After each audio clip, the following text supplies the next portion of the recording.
ਸਤਿਗੁਰਾਂ ਦੀ ਹਜ਼ੂਰੀ ਅੰਦਰ ਜੁੜ ਬੈਠੀ ਸਾਧ ਸੰਗਤ,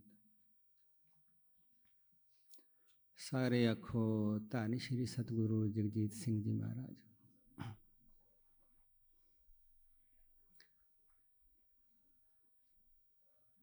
ਸਵੇਰੇ ਆਸਾ ਦੀ ਵਾਰ ਵਿੱਚ ਗੁਰਮੁਖ ਪਿਆਰੇ ਰਾਗੀ ਸਿੰਘਾਂ ਨੇ ਪਾਤਸ਼ਾਹ ਜੀ ਦੀ ਗੁਰਬਾਣੀ ਵਿੱਚੋਂ ਇੱਕ ਸ਼ਬਦ ਪੜ੍ਹਿਆ ਸੀ, ਆਤਮ ਰਸ ਜਿਹ ਜਾਣਿਆ ਜਿਹ ਜਾਣਿਆ, ਹਰ ਰੰਗ ਸਹਿਜੇ ਮਾਣ, ਨਾਨਕ ਧੰਨ ਧੰਨ ਜਨ ਆਏ ਤੇ ਪ੍ਰਵਾਨ।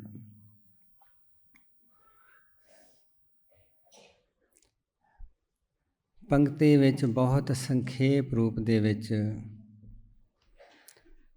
ਆਤਮਾ ਦਾ ਅਤੇ ਪਰਮਾਤਮਾ ਦਾ ਜੋ ਅਨੁਭਵ ਹੈ ਉਸ ਦਾ ਵਰਣਨ ਕੀਤਾ।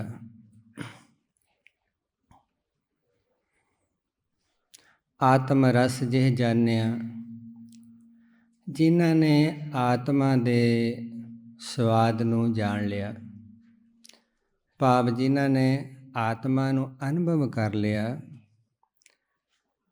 ਆਤਮਾ ਕੀ ਹੈ, ਉਸ ਨੂੰ ਜਾਣਨ ਤੋਂ ਬਾਅਦ ਵਿੱਚ ਪਾਤਸ਼ਾਹ ਜੀ ਫਰਮਾਉਂਦੇ ਹਨ, ਹਰ ਰੰਗ ਸਹਿਜੇ ਮਾਣ। ਜਿਸ ਵੇਲੇ ਆਤਮਾ ਦਾ ਅਨੁਭਵ ਹੋ ਜਾਂਦਾ ਹੈ ਤਾਂ ਹਰੀ ਪਰਮਾਤਮਾ ਜੋ ਉਸ ਦਾ ਆਨੰਦ ਹੈ, ਉਸ ਨੂੰ ਸਹਿਜ ਸੁਭਾਅ ਦੇ ਵਿੱਚ ਹੀ ਅਸੀਂ ਮਾਣ ਸਕਦੇ ਹਾਂ, ਅਨੁਭਵ ਕਰ ਸਕਦੇ ਹਾਂ। ਆਪ ਸਰਬੱਤ ਸੰਗਤਾਂ ਦੇ ਨਾਲ ਇਸ ਬਾਰੇ ਮੈਂ ਥੋੜ੍ਹਾ ਜਿਹਾ ਵਿਚਾਰ ਸਾਂਝਾ ਕਰਾਂਗੇ ਕਿ ਆਤਮਾ ਕਿਸ ਨੂੰ ਕਿਹਾ ਜਾਂਦਾ ਹੈ, ਕਿਉਂਕਿ ਬਹੁਤ ਪੁਰਾਣਾ ਇਹ ਸ਼ਬਦ ਹੈ। ਹੁਣ ਅੱਜ ਕੱਲ੍ਹ ਦੀ ਭਾਸ਼ਾ ਦੇ ਹਿਸਾਬ ਨਾਲ ਮੈਂ ਇਸ ਨੂੰ ਆਪ ਸਰਬੱਤ ਸੰਗਤਾਂ ਦੇ ਸਾਹਮਣੇ ਸਮਝਾਉਣ ਦੀ ਕੋਸ਼ਿਸ਼ ਕਰਾਂਗਾ। ਜਿਸ ਵੇਲੇ ਅਸੀਂ ਭਜਨ ਕਰਦੇ ਹਾਂ, ਭਜਨ ਕਰਦਿਆਂ ਕਰਦਿਆਂ ਜਿਸ ਵੇਲੇ ਸਾਡੇ ਮਨ ਅੰਦਰੋਂ ਇਕਾਗਰਤਾ ਹੋਣੀ ਸ਼ੁਰੂ ਹੋ ਜਾਂਦੀ ਹੈ, ਚਾਹੇ ਉਹ ਕੁਛ ਸੈਕਿੰਡ ਹੀ ਹੋਵੇ, ਉਸ ਨੂੰ ਕਿਹਾ ਜਾਂਦਾ ਹੈ ਆਤਮਾ ਦੀ ਝਲਕ।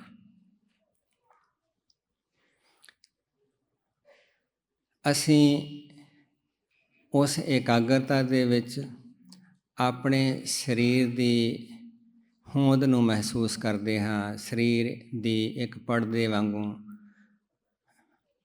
ਸਰੀਰ ਦੀ ਬਾਉਂਡਰੀ ਦੇ ਵਿੱਚ, ਪਰਦੇ ਦੇ ਵਿੱਚ ਘਿਰੇ ਹੋਏ ਮਹਿਸੂਸ ਕਰਦੇ ਹਾਂ, ਪਰ ਮਨ ਦੀ ਇਕਾਗਰਤਾ ਬਰਕਰਾਰ ਰਹਿੰਦੀ ਹੈ। ਇਸ ਤਰ੍ਹਾਂ ਜਿਸ ਵੇਲੇ ਹੌਲੀ ਹੌਲੀ ਮਨ ਸਾਡਾ ਇਕਾਗਰ ਹੋਣਾ ਸ਼ੁਰੂ ਹੋ ਜਾਂਦਾ ਹੈ ਲੰਬੇ ਸਮੇਂ ਵਾਸਤੇ, ਜਿਸ ਵੇਲੇ ਵਿਚਾਰ ਸਾਡੇ ਅਧੀਨ ਹੋਣੇ ਸ਼ੁਰੂ ਹੋ ਜਾਂਦੇ ਹਨ, ਤਾਂ ਇਸ ਨੂੰ ਕਿਹਾ ਜਾਂਦਾ ਹੈ ਆਤਮ ਗਿਆਨ। ਪਰ ਸਰੀਰ ਦਾ ਪਰਦਾ ਅਜੇ ਵੀ ਬਰਕਰਾਰ ਰਹਿੰਦਾ ਹੈ।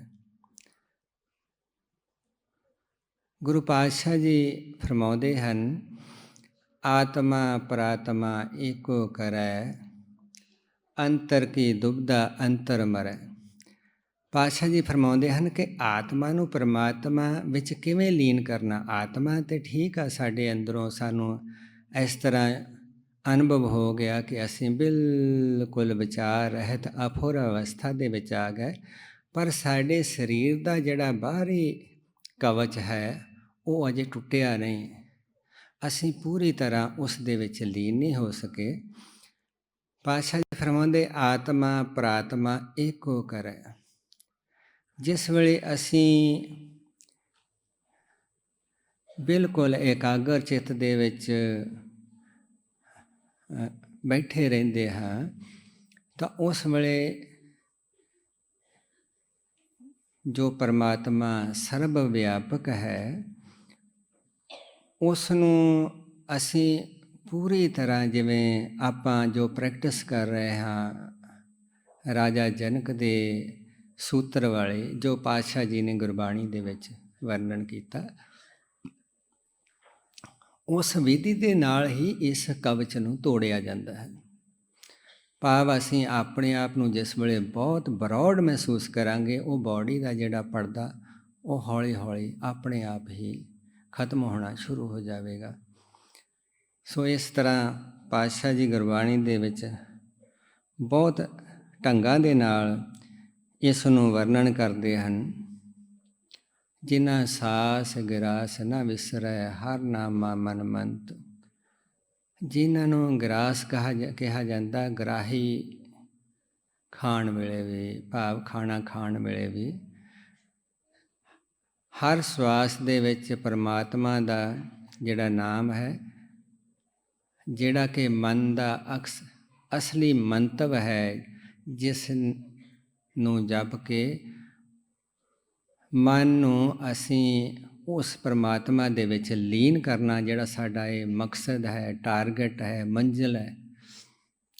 ਇਸ ਤਰ੍ਹਾਂ ਜਿਨ੍ਹਾਂ ਗੁਰਮੁਖ ਪਿਆਰਿਆਂ ਨੇ ਮਨ ਨੂੰ ਉਸ ਦੇ ਵਿੱਚ ਲੀਨ ਕਰ ਲਿਆ, ਸਵਾਸ ਲੈਂਦਿਆਂ ਹੋਇਆਂ, ਖਾਣਾ ਖਾਂਦਿਆਂ ਹੋਇਆਂ, ਗੁਰੂ ਪਾਤਸ਼ਾਹ ਜੀ ਕਹਿੰਦੇ ਹਨ, ਧੰਨ ਸੇ ਸੇਈ ਨਾਨਕਾ ਪੂਰਨ ਸੋਈ ਸੰਤ।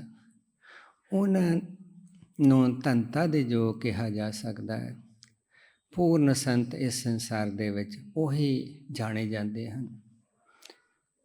ਸੋ ਇਸੇ ਤਰ੍ਹਾਂ ਅਸੀਂ ਆਤਮਾ ਨੂੰ ਅਨੁਭਵ ਕਰ ਸਕਦੇ ਹਾਂ, ਉਸ ਦਾ ਆਨੰਦ ਲੈ ਸਕਦੇ ਹਾਂ, ਉਸ ਵਿੱਚ ਲੀਨ ਹੋ ਸਕਦੇ ਹਾਂ। ਉਹੀ ਮਨ ਜਿਹੜਾ ਪਰਮਾਤਮਾ ਤੋਂ ਵਿਛੜ ਕੇ ਵਿਚਾਰਾਂ ਨੂੰ ਇੱਧਰ ਉੱਧਰ ਪੈਦਾ ਕਰਦਾ, ਸਾਨੂੰ ਭਟਕਾਉਂਦਾ ਹੈ। ਜਿਸ ਵੇਲੇ ਅਫੁਰ ਅਵਸਥਾ ਦੇ ਵਿੱਚ ਅਸੀਂ ਟਿਕ ਜਾਂਦੇ ਹਾਂ, ਤਾਂ ਸਾਡਾ ਮਨ ਜਿਹੜਾ ਉਹ ਬਿਲਕੁਲ, ਜਿਸ ਨੂੰ ਅਸੀਂ ਪਰਮਾਤਮਾ ਕਹਿੰਦੇ ਹਾਂ, ਉਸ ਦੇ ਵਿੱਚ ਲੀਨ ਹੋ ਜਾਂਦਾ ਹੈ। ਮਨ ਤੂੰ ਜੋਤ ਸਰੂਪ ਹੈ, ਹੇ ਮਨ ਤੂੰ ਉਸੇ ਪਰਮੇਸ਼ਰ ਦੀ ਹੀ ਜੋਤ ਹੈ। ਆਪਣਾ ਮੂਲ ਪਛਾਣ, ਆਪਣਾ ਤੂੰ ਮੁੱਢ ਨੂੰ ਪਛਾਣ ਵੀ ਤੂੰ ਕਿਸ ਜਗ੍ਹਾ ਤੋਂ ਆਇਆ ਹੈ। ਮਨ ਹਰ ਜੀ ਤੇਰੇ ਨਾਲ ਹੈ, ਸਦਾ ਰੰਗਮਾਨ। ਹੇ ਮਨਾ, ਹਰੀ ਪਰਮਾਤਮਾ ਤੇਰੇ ਸਦਾ ਅੰਗ ਸੰਗ ਹੈ। ਤੂੰ ਉਸ ਦੇ ਨਾਲ ਮਿਲ ਕੇ ਆਨੰਦ ਨੂੰ ਮਾਣ ਸਕਦਾ ਹੈ, ਆਨੰਦ ਨੂੰ ਪ੍ਰਾਪਤ ਕਰ ਸਕਦਾ ਹੈ। ਸੋ ਇਸ ਵਾਸਤੇ ਜੋ ਸਰੀਰ ਦੇ ਅੰਦਰ ਘਿਰਿਆ ਹੋਇਆ ਸਾਡਾ ਅਫੁਰ ਅਵਸਥਾ ਹੈ, ਆਕਾਸ਼ ਕਹਿ ਲਓ, ਉਸ ਨੂੰ ਐਂਪਟੀਨੈਸ ਕਹਿ ਲਓ, ਨਥਿੰਗਨੈਸ ਕਹਿ ਲਓ, ਪਰ ਸਰੀਰ ਦਾ ਕਵਰ ਜਿਹੜਾ ਉਹ ਮਹਿਸੂਸ ਹੁੰਦਾ ਹੋਵੇ, ਉਸ ਨੂੰ ਹੁਣ ਦੀ ਭਾਸ਼ਾ ਦੇ ਵਿੱਚ ਅਸੀਂ ਵਿਚਾਰ ਰਹਿਤ ਅਵਸਥਾ ਕਹਿ ਸਕਦੇ ਹਾਂ। ਪੁਰਾਣੀ ਭਾਸ਼ਾ ਦੇ ਵਿੱਚ ਉਸ ਨੂੰ ਅਸੀਂ ਆਤਮਾ ਕਹਿ ਸਕਦੇ ਹਾਂ। ਜਿੱਥੇ ਸਰੀਰ ਦਾ ਕਵਚ, ਸਰੀਰ ਦਾ ਕਵਰ ਮਹਿਸੂਸ ਨਾ ਹੋਵੇ, ਭਾਵ ਸਾਡੇ ਸਰੀਰ ਦੀ ਕੋਈ ਵੀ ਹੋਂਦ ਦਾ ਪਤਾ ਨਾ ਲੱਗੇ, ਬਿਲਕੁਲ ਅਸੀਂ ਬਹੁਤ ਬਰੌਡ ਆਪਣੇ ਆਪ ਨੂੰ ਵਿਸਤਾਰ ਦੇ ਵਿੱਚ ਆਪਣੇ ਆਪ ਨੂੰ ਮਹਿਸੂਸ ਕਰਦੇ ਹਾਂ। ਉੱਥੇ ਉਸ ਦਾ ਨਾਮ ਪਰਮਾਤਮਾ, ਕਹਿਣ ਦਾ ਭਾਵ ਕਿ ਵੱਡਾ ਆਤਮਾ, ਪਰਮ ਵੱਡੇ ਨੂੰ ਕਿਹਾ ਜਾਂਦਾ, ਜਿਸ ਨੂੰ ਅਸੀਂ ਪਰਮਾਤਮਾ ਕਹਿੰਦੇ ਹਾਂ। ਸੋ ਇਸ ਭਾਸ਼ਾ ਦੇ ਹਿਸਾਬ ਨਾਲ ਇਹਨਾਂ ਦੋਹਾਂ ਲਫ਼ਜ਼ਾਂ ਨੂੰ ਇਸ ਤਰ੍ਹਾਂ ਆਪਾਂ ਵਰਣਨ ਕਰ ਸਕਦੇ ਹਾਂ, ਸਮਝ ਸਕਦੇ ਹਾਂ। ਆਤਮਾ ਕੋਈ ਛੋਟੀ ਜਿਹੀ ਚੀਜ਼ ਨਹੀਂ ਹੈ ਕਿ ਜਿਸ ਨੂੰ ਅਸੀਂ ਸਰੀਰ ਦੇ ਵਿੱਚੋਂ ਲੱਭ ਸਕੀਏ।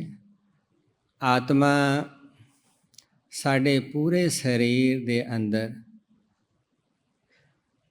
ਇੱਕ ਜਿਵੇਂ ਐਕਸਰੇ ਹੁੰਦਾ ਹੈ, ਇਸ ਤਰ੍ਹਾਂ ਠਸਾ ਠਸ ਭਰੀ ਹੋਈ ਹੈ।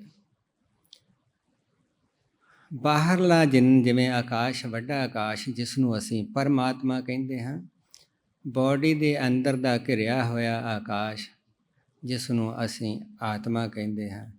ਜਿਸ ਵੇਲੇ ਇਹ ਆਪਸ ਵਿੱਚ ਵਿਲੀਨ ਹੋ ਜਾਂਦੇ ਹਨ, ਲੀਨ ਹੋ ਜਾਂਦੇ ਹਨ, ਤਾਂ ਉਸ ਵੇਲੇ ਜੋ ਪਰਮਾਤਮਾ ਦਾ ਮਿਲਾਪ ਹੈ ਉਸ ਨੂੰ ਸਮਝਿਆ ਜਾਂਦਾ ਹੈ।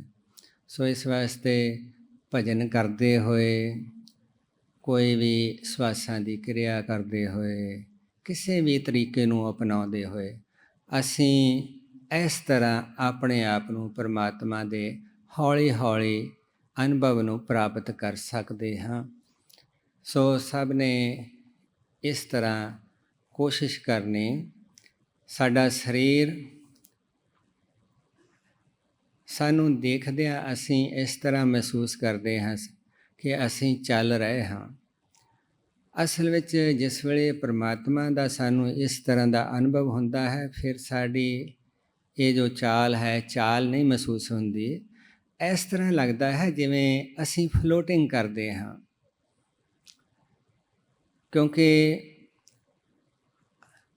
ਸਾਡੀ ਬੋਡੀ, ਸਾਡਾ ਸਰੀਰ ਇੱਕ ਬੱਦਲਾਂ ਦੇ ਵਾਂਗ ਪ੍ਰਤੀਤ ਹੁੰਦਾ ਹੈ। ਮਨ ਦੀ ਸੀਮਾ ਤੋਂ ਬਾਹਰ ਨਿਕਲਣ ਕਰਕੇ ਇਹ ਸਰੀਰ ਬਿਲਕੁਲ ਹਲਕਾ, ਜਿਵੇਂ ਕਬੀਰ ਸਾਹਿਬ ਕਹਿੰਦੇ ਹਨ, ਹਰੂਏ ਰੂਏ ਤਿਰ ਗਏ, ਡੂਬੇ ਜਿਨ ਸਿਰ ਭਾਰ। ਮਨ ਦੇ ਪਕੜ ਹੋਣ ਨਾਲ ਅਸੀਂ ਵਿਕਾਰਾਂ ਦੇ ਵਿੱਚ ਡੁੱਬ ਜਾਂਦੇ ਹਾਂ। ਉਸ ਵਿਕਾਰਾਂ ਦੀ, ਉਹਨਾਂ ਦੀ ਪਕੜ ਤੋਂ ਬਿਨਾਂ ਹੋਣ ਕਰਕੇ ਸਾਡੀ ਇਸ ਸਰੀਰ ਰੂਹ ਵਾਂਗ ਹਲਕਾ ਮਹਿਸੂਸ ਹੁੰਦਾ ਹੈ। ਜਿਵੇਂ ਬੱਦਲਾਂ ਦੇ ਵਿੱਚ ਆਕਾਸ਼ ਠਸਾ ਠਸ ਭਰਿਆ ਹੁੰਦਾ ਹੈ, ਇਸ ਤਰ੍ਹਾਂ ਸਾਡੀ ਸਾਰੀ ਬੋਡੀ ਦੇ ਵਿੱਚ, ਸਾਰਿਆਂ ਦੇ ਵਿੱਚ, ਪੇੜ ਪੌਦੇ, ਪਸ਼ੂ ਪੰਛੀ, ਧਰਤੀ, ਗ੍ਰਹਿਆਂ ਦੇ ਵਿੱਚ ਸਭ ਜਗ੍ਹਾ ਉਹ ਆਕਾਸ਼ ਠਸਾ ਠਸ ਭਰਿਆ ਹੋਇਆ ਹੈ। ਸਾਨੂੰ ਮਨ ਦੇ ਲੈਵਲ 'ਤੇ ਰਹਿਣ ਨਾਲ ਸਾਨੂੰ ਹਰ ਚੀਜ਼ ਸੋਲਿਡ, ਸਖਤ ਲੱਗਦੀ ਹੈ, ਪਰ ਆਕਾਸ਼ ਵਾਸਤੇ ਕੋਈ ਵੀ ਚੀਜ਼ ਸਖਤ ਨਹੀਂ ਹੈ, ਸੋਲਿਡ ਨਹੀਂ ਹੈ। ਰੋਮ ਰੋਮ ਦੇ ਵਿੱਚ, ਹਾਂਜੀ, ਹਰ ਜਗ੍ਹਾ, ਪੂਰੇ ਯੂਨੀਵਰਸ ਦੇ ਵਿੱਚ ਜੋ ਵੀ ਸ੍ਰਿਸ਼ਟੀ ਹੈ ਉਸ ਦੇ ਵਿੱਚ ਉਹ ਭਰਿਆ ਹੋਇਆ ਹੈ।